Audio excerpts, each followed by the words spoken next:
Yo, we hit 2 million views on the channel. I'm so excited. Feels amazing, honestly. Long way to go, but that's a huge milestone. We're gonna celebrate.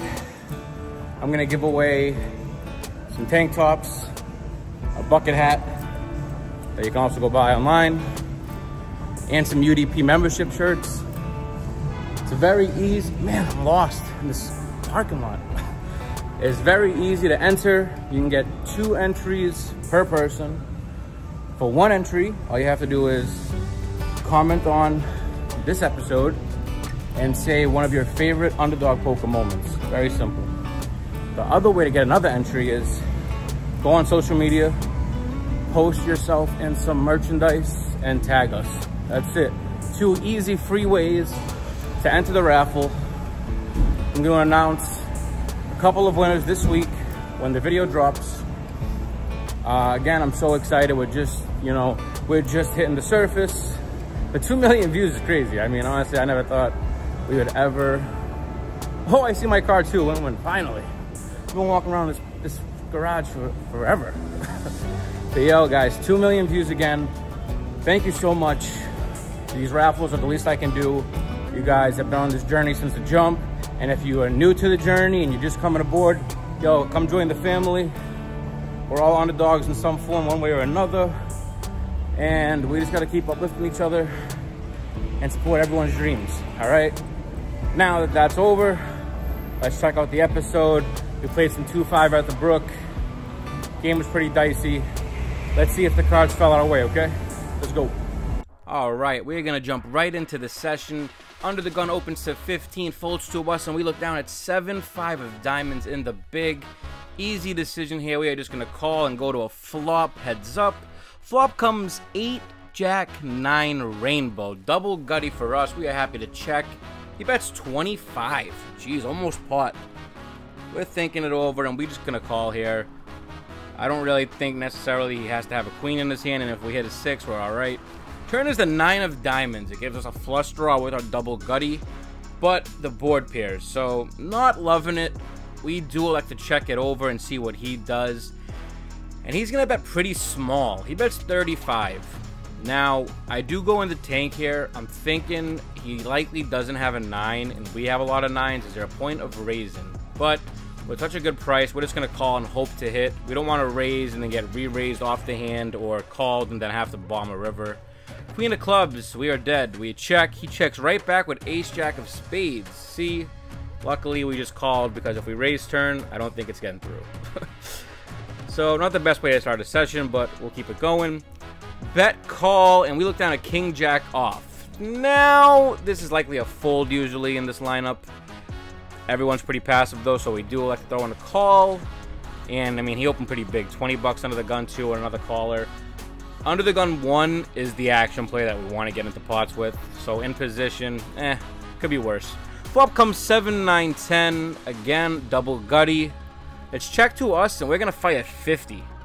Kind of just hoping to not get raised here and have to inflate the pot, but too good to just check back and go a lot of ways. The original raiser does call. Turn is the king of clubs. Now when he checks, we're happy to just check back, get to a river. And the river's the jack of diamonds. We have top 2, but it's a 4-liner. Now when he checks, I don't really think he ever has a queen. He never has ace queen. I don't think ace queen's even calling the flop. So we kind of bet 150. Now we're not bluffing here. I honestly think we have the best hand, right? Now granted, I probably wish I sized down a little bit to get called by some worse hands here. Like, could have bet like maybe 90. 150, I think we're only getting called by 2 pair here. I don't even think a king's gonna call.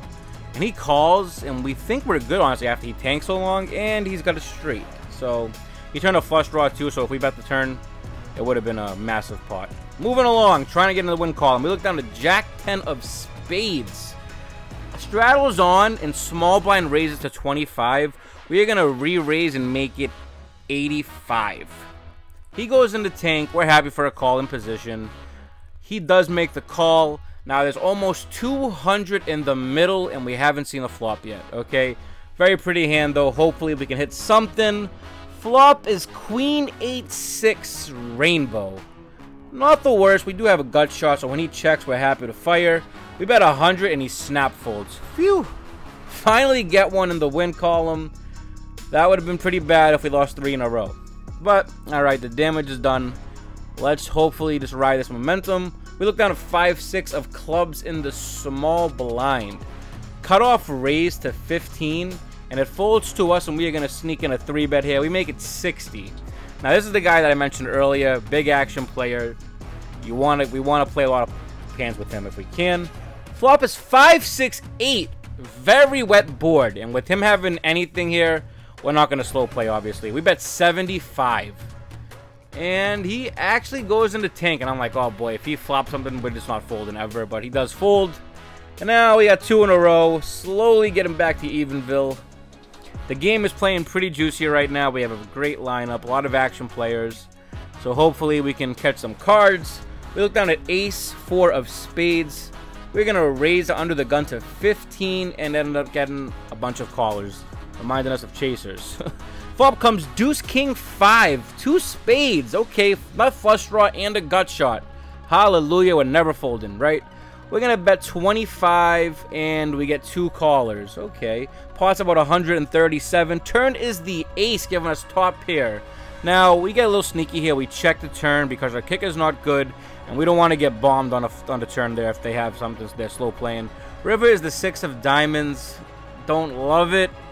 It's checked to us, though. We have to put some kind of money in. We do have top pair. We bet 1/3. Pretty small. Betting 50. Late position is going to call, and the big blind is going to fold. We show the ace, thinking we're probably good here, and we are. Whew. He does find a fold. And now we are catching steam, ladies and gentlemen. 3 in a row. We look down at 7-5 of diamonds again. Now it folds to us. We open a 15. Small blind calls. And now our buddy in the big blind re-raises. He goes kind of small. He makes it 45. We're never folding in position for that price. We call. And the small blind also comes along. So we're going 3 ways to a flop. About 135 in the middle. Flop comes ace 3 4 2 diamonds. Sweet baby Jesus. Checks to the big blind, and he is gonna lead out a big amount. I think he bets almost pot here. He bets 125, yeah, into 135. Now we have about, I don't know, 8, 9, 10. We have about like 1,200, a little less, and he has us covered. I think he's got, well, actually he's got about 1,000. We're never flat in here, right? We're just thinking if we want to go all in or just put a raise in. And we elect to just raise to 325, which obviously tells him we're not folding. And if he's obviously never flat in here, he's either going to jam or fold, right? We just want to either get it in or take it down if he's actually light. But betting 125, I know he has a hand here. So, and again, he could have ace-king here. We're happy to get it in. We have a million outs. And he does fold, and he said he had ace-king. He is my friend. I don't think he'd ever lie to me about it, so great fold by him. I mean, if we show him his hand, he should fold, honestly. If we show him our hand, I mean. We look down at ace 6 of clubs. Couple of limps with a straddle on. We raise to 50. We get 2 callers. Flop comes deuce king ace. Now, this hand gets kind of tricky. The action player leads into us for 75. We're just going to call. We're in position. We have top pair. We have some backdoor equity, too, with the club on board. And if he has us in bad shape, we don't want to... There's no reason to raise, right? Turn is the ace of diamonds. We have trips. He bets 100 this time. Now, I'm thinking, all right, we're just going to call again because if he has an ace, we're likely, you know, behind. And if he's trapping us, there's no reason to raise. River is the 6 of diamonds. Let's go, baby. If he has ace-king, God bless him, right? He bets 75 now. Oh, I'm sorry, he bets 100. Now, I'm thinking if he has an ace, he might fold. It's a bad run out. If he has a set of deuces, he's never folding. And if he somehow river to flush, he's never folding. So we just go all in and hope to get the value from those other hands. And if he has a weak ace, he's not calling a big bet anyway. So we go for the home run. He goes into tank for a long time. He shows ace 7 of spades. Oh, so we were likely chopping anyway. And he does make a great laydown. We did end up showing him, I think, at the end. Yeah, see, we did show. He was a nice guy, a lot of action. We're happy to catch on the river there. All right, let the fireworks continue. We look down at 5-4 of diamonds. We raise to 50 over a couple of limps on the straddle. Our action friend does make the call, and we're going heads up. Flop is going to come Jack, Deuce, 8, 2 diamonds. Okay. Flush draw is more than enough for us to continue. We bet 55, and he calls. Okay, now we really hope to turn something here because it's going to be a big bullet, and he might call us down. Turn is the 6 of diamonds. Yahtzee. We got a flush. All right, there's 222 in the middle. We are hoping he's got something that he's not going to fold. We bet 150. Now he folds, and we're sad.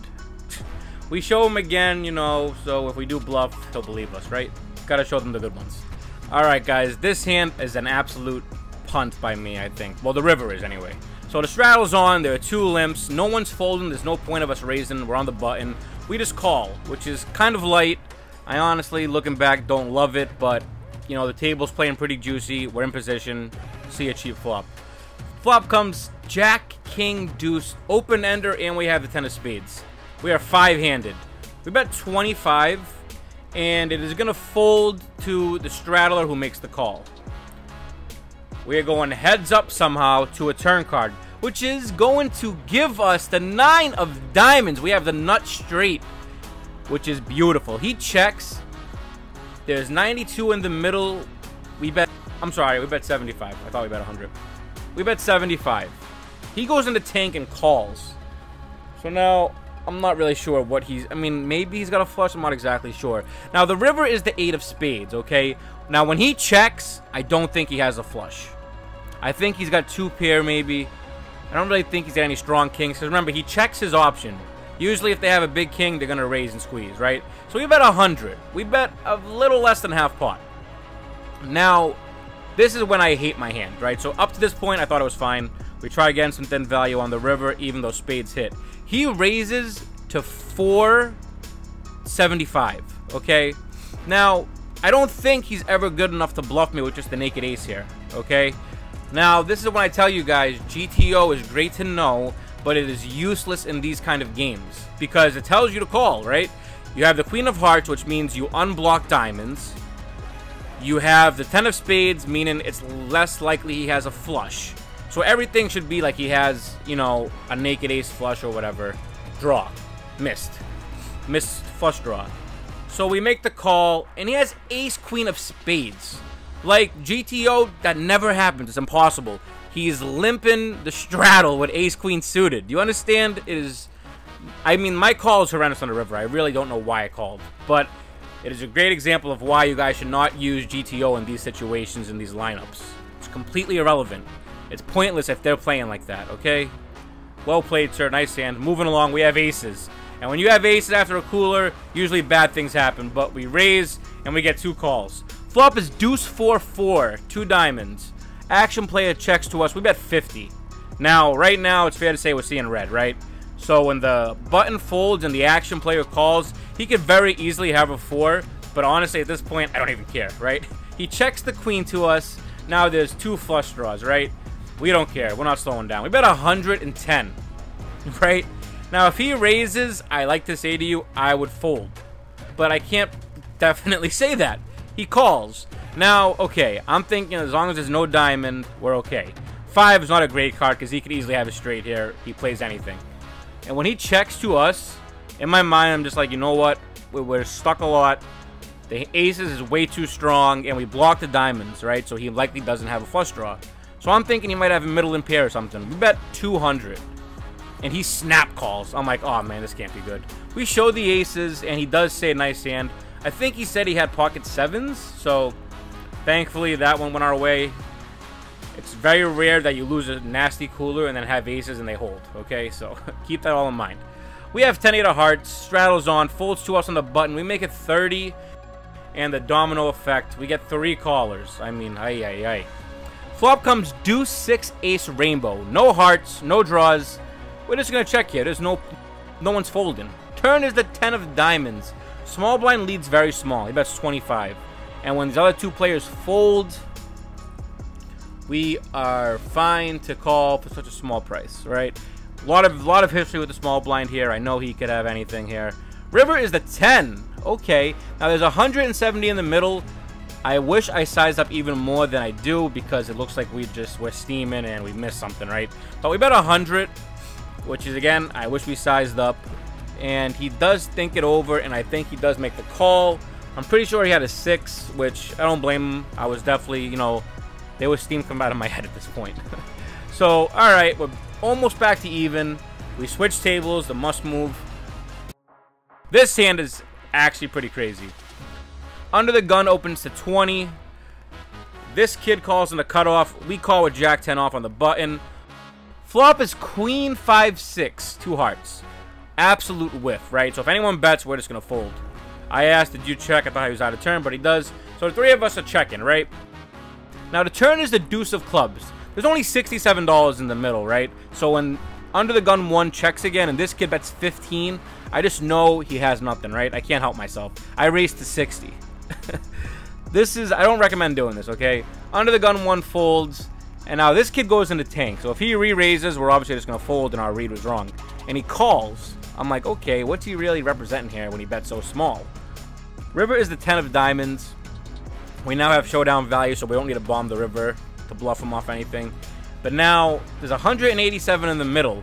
He leads into us for 110. Very strange. Like, I don't know what he's representing here.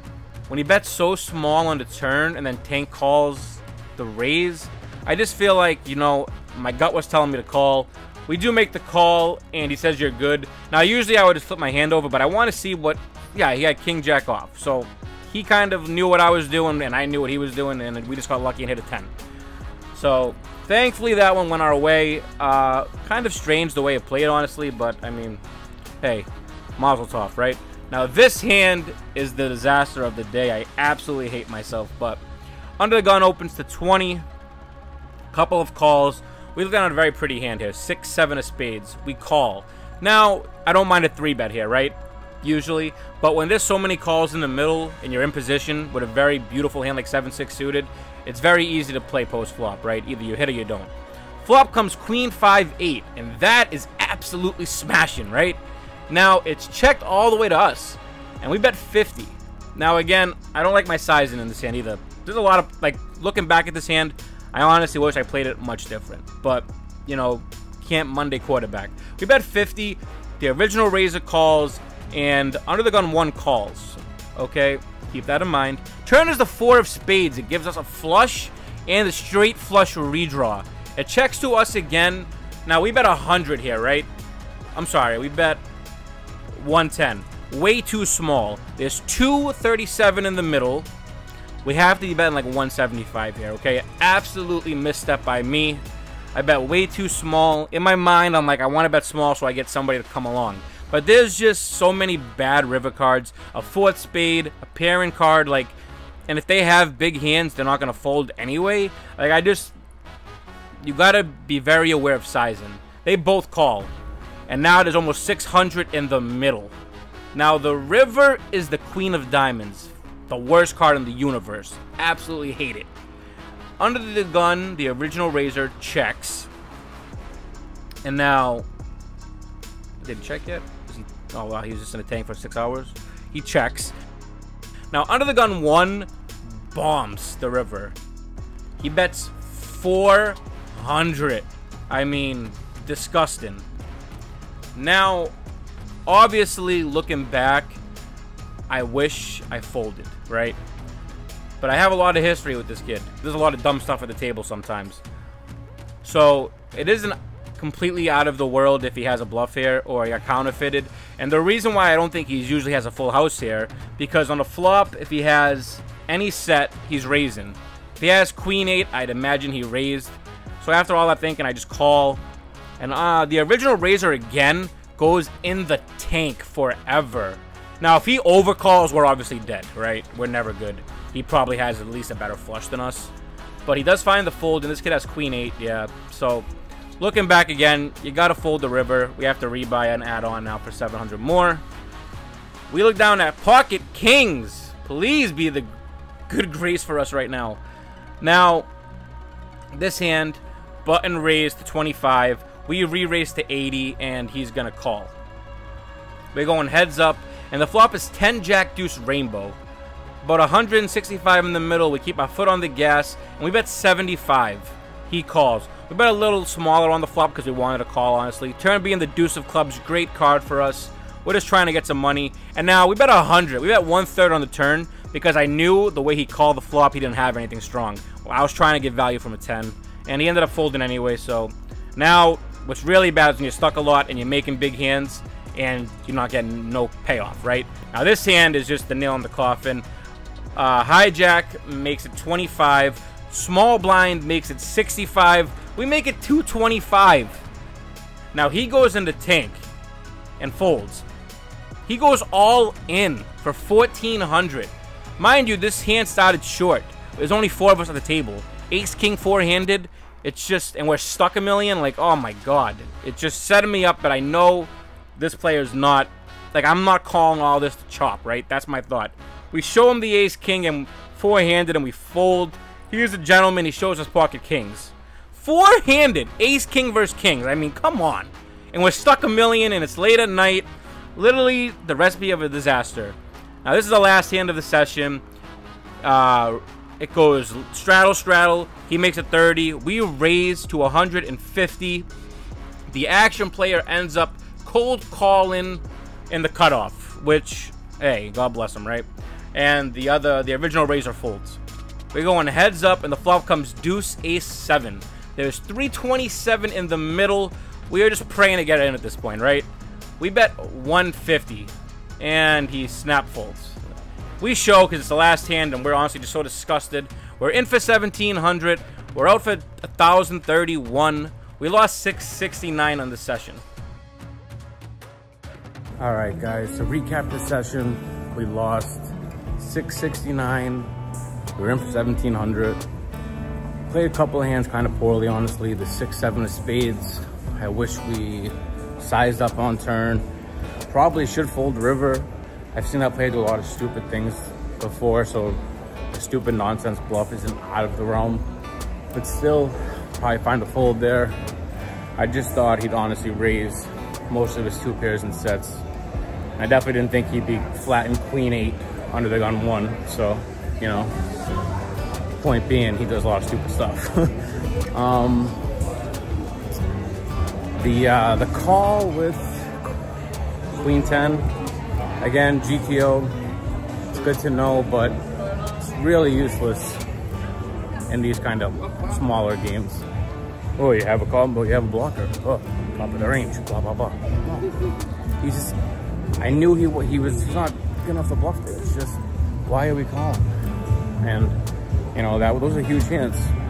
It was really dented the session. And then we had a claw back, and we were not running good, and then the game was short-handed, and it was still a decent game, though, honestly. And, of course, all the elevators aren't working, so I can't get out of here right now. But overall, definitely got to sharpen up a little. Definitely got to cue on sizes. We definitely missized a few bets. And, you know, I keep telling you guys that I don't do it. It's way better to overfold than overcall in rivers, especially in 2-5 and 1-3. They just don't bluff enough, ever. As you guys can see, right? Even when you block things and have the right hands to call, quote unquote, just fold. If you have an edge and you think they're gonna just give it to you eventually anyway, just fold. There's no point of, you know, taking slim spots like that. But, you know, on to the next session. We gotta keep moving, right? And just study and get better the next day. All right? I'll see you guys next week. Thanks for watching. Underdog Poker.